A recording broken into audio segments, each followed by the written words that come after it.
first acted out, then represented in ritual, those would be the rituals of sacrifice, then laid out in story, then turned into a psychological phenomena, so that now we're capable of making sacrifices in abstraction, right? To conceptualize a future that we want, to let go of the things that are stopping us from moving forward, and to free ourselves from the chains of our original preconceptions. And that's laid out in these old stories as the optimal pathway of being. And there's a philosopher of science named Karl Popper, very sensible and down-to-earth person, who was talking about thinking and its nature, and he was thought about thinking in a Darwinian fashion. He said, the purpose of thinking is to let your thoughts die instead of you. It's a brilliant notion, and so the idea is something like,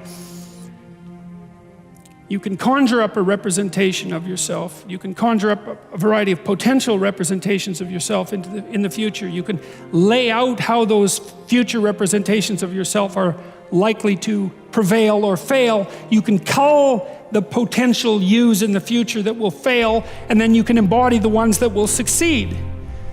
You do that while simultaneously conjuring up a representation of your current state and determining for yourself, because of your undue suffering, which elements of your pathetic being need to be given up so that you can move forward into that future.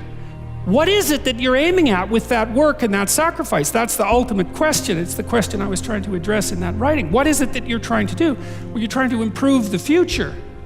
We believe that the future can be improved. We believe that it can be improved as a consequence of our sacrificial work.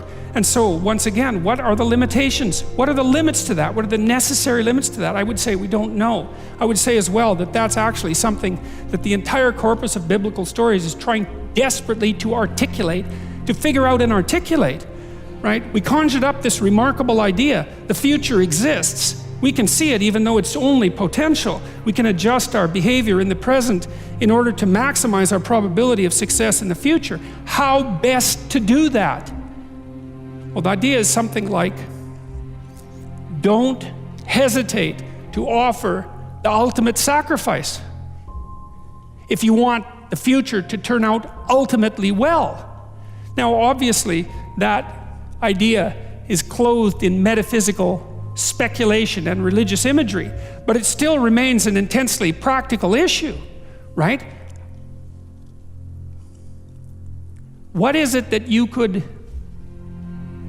contract for, let's say, if you were willing to give up everything about you that's weak and unworthy?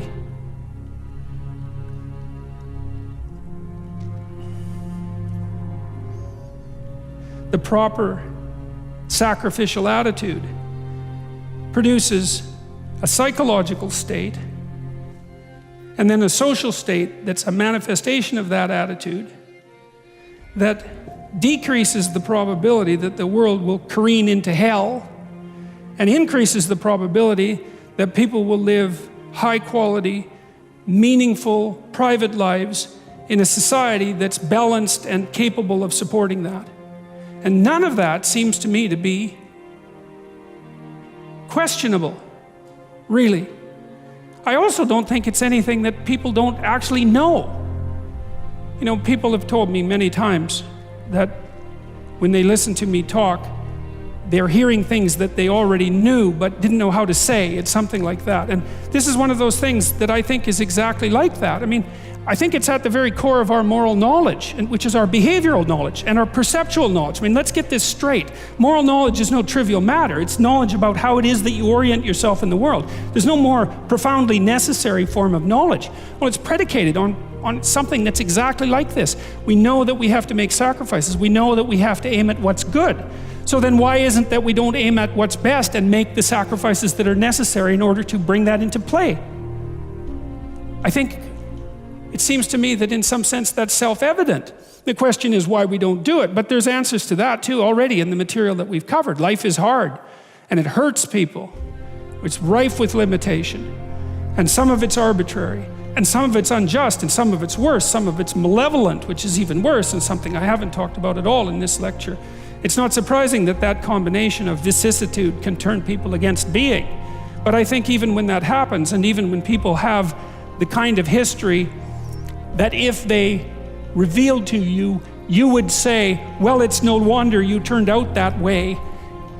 The people who turn out that way still know that it's wrong. They still know that however deep their own suffering, however arbitrary their own suffering, however much that's caused by the malevolence of others, as well as the tragedy of existence, that does not in any way justify their turning away from the good.